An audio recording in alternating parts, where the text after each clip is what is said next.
আসসালামু আলাইকুম। গেল এক সপ্তাহ নানান চড়াই উতরাইয়ের মধ্য দিয়ে পার হলো।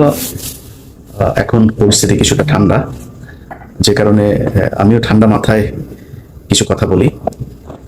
ধরেন, আমরা গেল 10 মাসে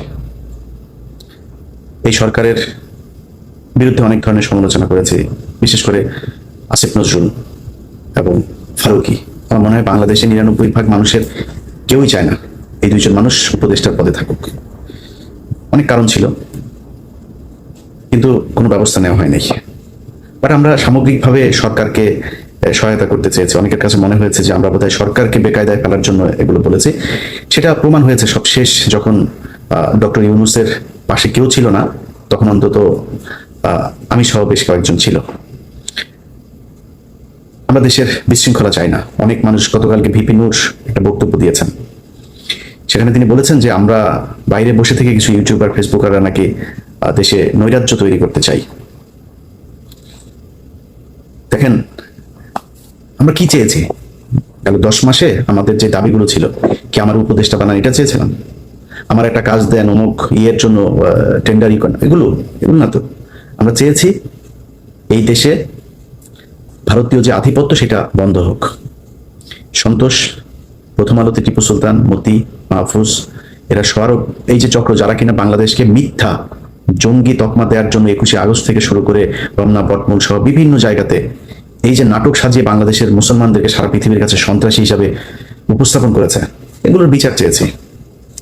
এগুলোর বিচার চাইতে যাওয়ার কারণে আপনারা নিরীহ মানুষের উপরে সেনাবাহিনী, পুলিশ সম্মিলিতভাবে আপনারা কি করেছেন? হামলা করেছেন। আমরা এরকম চিত্র দেখতে চাইনি। আমরা চেয়েছি বিভিন্ন গণমাধ্যমে আওয়ামী লীগের যেসব দোসররা আছে তাদেরকে সরান, সচিবালয়ের দোসররা আছে তারা সরান, পুলিশের কারা কারা আছে তাদেরকে সরান। আপনারা হত্যা মামলার আসামি পুলিশের যারা ছিল অনেককে আপনারা চাকরিতে গোপনে গোপনে চাকরিতে জয়েন করাচ্ছেন। আমরা এগুলি তো চেয়েছি, তাই না? আপনাদের খারাপ কিছু তো চাইনি, দেশের বিরুদ্ধে তো যাইনি। এখন এটা চাওয়ার কারণে আমরা নাকি বিশৃঙ্খলা তৈরি করলাম। এটা যদি ভারতের আধিপত্যবাদ থেকে বাঁচার জন্য ফ্যাসিবাদের বিরুদ্ধে কথা বলাটা যদি নৈরাজ্য হয়, তাহলে 5ই আগস্ট এই দেশে সবচেয়ে বড় নৈরাজ্য হয়েছে। সেই নৈরাজ্যের মাধ্যমে আপনি ক্ষমতায় এসেছেন। অনেক উপদেষ্টার মুখ থেকে শুনেছি যে মপতন্ত্র বন্ধ করতে হবে। এই যৌক্তিক আন্দোলনকে আপনি যেদিন মপতন্ত্র উল্লেখ করে তারপরে তার বিরুদ্ধে অবস্থান নিয়েছেন, সেদিনে আপনার পুরো সরকারটাই মপতন্ত্রের ফসল হিসাবে মানুষের কাছে উপস্থাপিত হয়েছে। আপনি আর দাঁড়াইতে পারেন নাই, পারবেনও না। এই সরকার, এই মুহূর্তে ইউনূসের যে সরকার, ভঙ্গুর একটা সরকার। যেই শক্তি আমরা মনে করেছিলাম সেই শক্তি আর এই সরকারের নাই। চাইলেও কিছু করতে পারেন, কোনো কিছুই। ন্যূনতম সংস্কারও যদি বিএনপি জামায়াত বলে যে আমরা চাই না, আপনার সেই ক্ষমতা নাই, আপনি এটাই করবেন। কেন হলো এরকম? আমাদের যৌক্তিক দাবিগুলোকে আপনারা মব হিসাবে করেছেন। করতে হবে কেন? আমরা যে দাবিগুলো করেছি 5 তারিখের পরে, সেই দাবির জন্য মানুষকে মাঠে নামতে হবে কেন? আপনি ওই ফেনীতে যান, নুসরাত হত্যাকাণ্ড, আল্লাহর কসম করে বললাম, যদি নুসরাত হত্যাকাণ্ডের 1 তিল পরিমাণ কোনো ঘটনা সত্য হয়ে থাকে, জীবনে কোনোদিন ভিডিও করব না। 2022 সালে এটা নিয়ে অনুসন্ধান করেছিলাম, সেটা 5 তারিখের পরে আরো একবার দিয়েছিলাম। আমি ওইটা নিয়ে এখন থরোলি কিছু কাজ করছি, একদম ফিল্ডে গিয়ে তারপরে কিছু কাজ করছি। ওইটা সময় পাই না, আপলোড দিতে পারছি না, ফাইনাল করতে পারছি না কাজটা। উচিত ছিল না 5 তারিখের পরে এরকম চাঞ্চল্যকর কিছু ঘটনা যেগুলো জানে মানুষ। বাবুল আক্তার এখনো পর্যন্ত চাকরি ফিরে পায়নি। এখন পর্যন্ত এই কি বলে হুমায়ুন আজাদ, এই বদমাইশের মামলায় আলেমরা জেলে। এখন পর্যন্ত ওই কোথায় রমনা বটমূল, কোথাকার কোন এই জঙ্গি নাটক টাটক, এগুলির আসামিরা ইয়েতে বন্দী। 5ই মের ঘটনায় মামলায় আলেমরা বন্দী। বিএনপি জামাতের ছেলে পেলে এখন পর্যন্ত জেলখানায় বন্দী। কেন? এটার জন্য আন্দোলন করতে হবে? এটার জন্য আবার বিক্ষোভ করতে হবে, যমুনা ঘেরাও করতে হবে? কেন করেন নাই? অনেক কিছু তো করতে পারেন। আপনারা নুসরাতকে কয়েক ঘন্টার ব্যবধানে জেল থেকে ছেড়ে দিতে পারেন। আপনারা মুন্নি সাহারে ধরার পরে 5 হত্যা মামলার আসামি মুসলেখা নিয়ে ছেড়ে দিতে পারেন। মানে এটা কি খেলা নাকি? যা মনে চায়, যেমন মনে চায় আপনার মন মতো করে আপনি চালাবেন, আর ওইভাবেই মানুষ করে দেখবে। আমরা এই 10 মাস যে ছোটখাটো করেছি, যারা আমাদেরকে মনে করেছে আমরা সরকারের বিরুদ্ধে কাজ করেছি, এই গত 1 সপ্তাহে আমরা প্রমাণ করেছি যে যারা আমাদেরকে বলতো আমরা নৈরাজ্য তৈরি করতে চেয়েছি, তারাই ইউনূসের বিরুদ্ধে অবস্থান নিয়েছে। যদি ন্যূনতম, ভাই আমি নির্বাচনের বিরোধীও না, বিএনপির বিরোধীও না, জামাতের বিরোধীও না, আমি চাই নির্বাচিত একটা সরকার। আমি আমি কালকে নির্বাচন হলে আমি কালকেই খুশি। কিছু সংস্কার হওয়া দরকার ছিল। কেউ যদি মনে করে যে আমরা সংস্কার চাই না, তাইলে আবার মনে করেন 2006 সালের মতো অবস্থা আসলো, মনে করেন বিএনপি আবার ক্ষমতায় আসবে, 5 বছর পরে শেষ হবে, বিএনপি নির্বাচন দেবে কিভাবে? বিএনপি যদি একজনকে সিইসি করে, সেটা জামাত ইসলাম মানবে না, আপনি মানাবেন কিভাবে? সংকট আবার আসবে, তাহলে সেই সংকটের জন্য আপনি করলেন কি? আমার কথা হলো, সংস্কার ইউনূস একা করুক আর সবাই মিলেমিশে করেন, করতে তো হবে সংস্কারটা, এটা ছাড়া তো যাইতে পারবেন না। তো নির্বাচন আমিও চাই, বিএনপির মতো আমিও চাই, আমার নির্বাচন নিয়ে আমার কোনো সমস্যা নেই। কিন্তু এই সরকারের যে কাজগুলো, যেটা তাদের ঘাড়ে দায়িত্ব দেওয়া হয়েছে, সেই দায়িত্বগুলো তাদের শেষ করতে হবে। তার আগে যদি আপনি নির্বাচন দেন, একটা দল ক্ষমতায় আসবে, সমস্যাগুলো আগের মতোই হবে। তো আমরা ইউনূসের পাশে দাঁড়িয়েছি কি, যে ইউনূস যদি নাকি এই মুহূর্তে না থাকে, তাইলে আন্তর্জাতিক অনেক ক্ষেত্রে আমাদের এই দেশটা সংকটের মধ্যে পড়বে। যে সুবিধাটা ভারত নেবে, আওয়ামী লীগ নেবে। আমরা এই কারণে চেয়েছি যে ইউনূস অন্তত এই সময়টাতে থাকুক, ইউনূসের পাশে এসে দাঁড়িয়েছি, প্রমাণ করেছি আমরা দেশের নৈরাজ্য চাই না। অথচ এই ইউনূস সরকার, আমার মতো একজন ব্যক্তি, আমি কয়েকবার এই সোশ্যাল মিডিয়াতেও বলেছি, আমার মামলাগুলো করে নেই, কেয়ার করি না, আমি মামলা নিয়ে আমি কিছুই করি না। আমার অনেকে আমার মামলার কাগজ চায়, মানে আমার ব্যক্তিগত সম্পর্কের খাতির অনেকে চায়, ভাই দেন মামলাগুলো করি না, সরকারের করতে হবে এটা।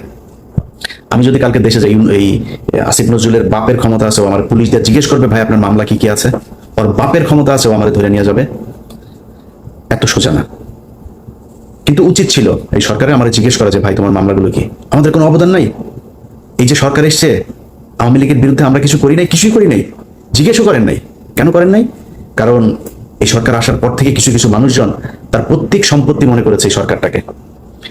এমনকি আমি ছাত্রদের ব্যাপারেও আমার অনেক অভিযোগ আছে, আপনাদের সাথে যারা মাঠে ছিল তাদেরকে আপনারা অনেককে মাইনাস করে দিয়েছেন, এটা করা ঠিক হয়নি।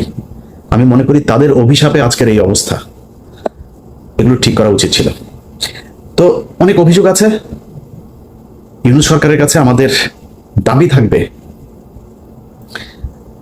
আপনাদের কাছে হাতে যে সুযোগটা এই সরকার, এই দেশের মানুষ দিয়েছে এই সরকারকে, সেই সুযোগটা কাজে লাগান। আমার মনে হয় গত 5 তারিখের আগ থেকে আজকে পর্যন্ত এই 10 মাসে যদি আমি হিসেব করি, তাহলে এই দেশের কোনো কিছুই চেঞ্জ হয় নাই। দুর্নীতি, লুটপাট বরং আগের চাইতে আরো বেশি হচ্ছে। এখন সমস্যাটা হয়েছে যে কয়দিন থাকবো, যা পাই তাই খাই, যে যারে দিয়া পারে। আওয়ামী লীগের কাছ থেকে নয়, বিএনপি জামাতের এরাও অনেকের কাছ থেকে আছে, ছাত্রদের মধ্যে অনেকে আছে। মানে দেশটা আসলে কেউ কারোরই না। মনে হয় এটা একটা ওই যে প্রবাসী স্ত্রীদের মতো বলে না, যে ওই যে কি সুন্দরী ভাবি কি পাশের গরিবের সুন্দরী বউ, গরিবের সুন্দরী বউয়ের মতো অবস্থা। তো এখন এই যে গরিবের সুন্দরী বউরে নিয়ে যে যেমনে পারে টানাটানি করে খাচ্ছে, এই জন্য এতগুলো মানুষ জীবন দিয়েছিল। এখন আমরা যদি এগুলি নিয়ে কোনো কথা বলি, তাহলে এরে নিয়ে বললে এই নাখুশ, ওরে নিয়ে বললে ওই নাখুশ, না বললে যদি খুশি থাকেন তাহলে ভালো, বলবো না, আস্তে আস্তে সমস্যা কোথায়। এখনো পর্যন্ত আমি তো ভাই কোনো গণমাধ্যম না। আমার হাতে যতগুলো নিউজের মানে অনুরোধ বলেন, পরামর্শ বলেন, বা যেভাবেই বলেন, যতগুলো মানে লাইন আপ আমার হাতে, আমি পারি না। আমার নানান কাজ টাজ করে এটার পিছনে সময় দিতে পারি না। একটা নিউজ করতে আমার 15 দিন 20 দিন 1 মাস সময় লাগে, দেবো কেমনে? কিন্তু যে জিনিসগুলো আমার কাছে আসে, এটা আমার কাছে আসার কথা না। বাংলাদেশে ভাই এত শত শত গণমাধ্যম, আমার কাছে আসবে কেন? আমার একটা ব্যক্তিগত একটা ইউটিউব চ্যানেল, আপনার টেলিভিশন আছে, পত্রিকা আছে, সেখানে ভাই যায় দেয় না ভাই, আমাদের এগুলি শোনে না। এই ধরেন প্রথম আলো নিয়ে সাজরে হকের যে প্রোগ্রামটা, এটা তো আমার কাজ না। বাংলাদেশে অনেক ক্রাইম প্রোগ্রাম আছে, অনেক অনুসন্ধানী প্রোগ্রাম আছে, নিউজ আছে, আপনারা করে না তারা, এখনো আমাদের কাছেই আসে। তো এই যে অবস্থা চলছে, এটা যদি চলে, ডক্টর ইউনূস গত সপ্তাহে বিপদে পড়ার পরে আপনারা দেখেছেন না, অনেকেই কিন্তু রাতারাতি চেহারা পাল্টে দিয়েছে। কেউ যদি মনে করে এই দেশের মানুষ খুব স্মার্ট, এটা আমার মনে হয় আমার চাইতে তারেক রহমান অনেক ভালো জানে যে 5 তারিখের আগের থেকে 5 তারিখের পরে তার কাছে দেন দরবারের সংখ্যা কি পরিমাণে বেড়েছে। আমার মতো ক্ষুদ্র মানুষ হালকা টের পাই। সারাদিন এই যে 2 ফোন মনে করেন যে সামনে নিয়ে বসে আছি, মানে বেজেই যাচ্ছে আর কি। তো এই দেশের মানুষ খুব স্মার্ট, যখন দেখবে যে আপনি একটু সুবিধাজনক জায়গায় আছেন, আপনার তেল মারবে, সুন্দর করে তেল দিবে। সুযোগটা যখন চলে যাবে না, এই লোকগুলি আপনার চোখের উপরে সবকিছু পাল্টাই দিবে। তো আমার মনে হয় সবার উচিত আওয়ামী লীগের এগুলোর দেখে একটু শিক্ষা নেওয়া। যা হলো 15 বছরে, এই জুলাই আগস্টের যে আন্দোলনে যেভাবে তাদের পতন হলো, তাদের এখন যে পরিণতি, এটা দেখে আমার মনে হয় বাংলাদেশের রাজনীতিবিদ, প্রশাসন, ব্যবসায়ী সবাই একটু হুঁশ ফিরবে। আল্লাহর ওয়াস্তে মাথা ঠান্ডা করেন। ভাই টাকা পয়সা কামাইতে পারবেন, এত পাগল হয়ে যায় না, এত বেহুশ হয়ে যায় না টাকা পয়সা কামানোর জন্য। যারা রাজনীতি করেন ভাই, আপনাদের জন্য এই দেশের নিয়মটাই এইভাবে করে দেওয়া আছে, কাঠামোটাই তৈরি করা। আপনি আপনার পকেটে টাকা ঢুকবে, টেনশন করেন, এত এত খাওয়ার জন্য পাগল হয়ে যান না, উতলা হবেন না, টাকা পাবেন, ধৈর্য ধরেন, দেশের স্বাধীনতাটা অন্তত অক্ষুণ্ণ রেখে তারপরে যা করার করেন। আমাদের নিয়ে যা মনে চায় বলতে পারবেন, অনেকের অনেক অভিযোগ থাকতে পারে, ভাই এই দেশের স্বাধীনতা সার্বভৌমত্বের জন্য যদি নিজের জীবন দিতে হয়, এটা যেদিন প্রয়োজন হবে সেদিন দেখবেন ইলিয়াস সত্য কথা বলেছিল না মিথ্যা বলেছিল।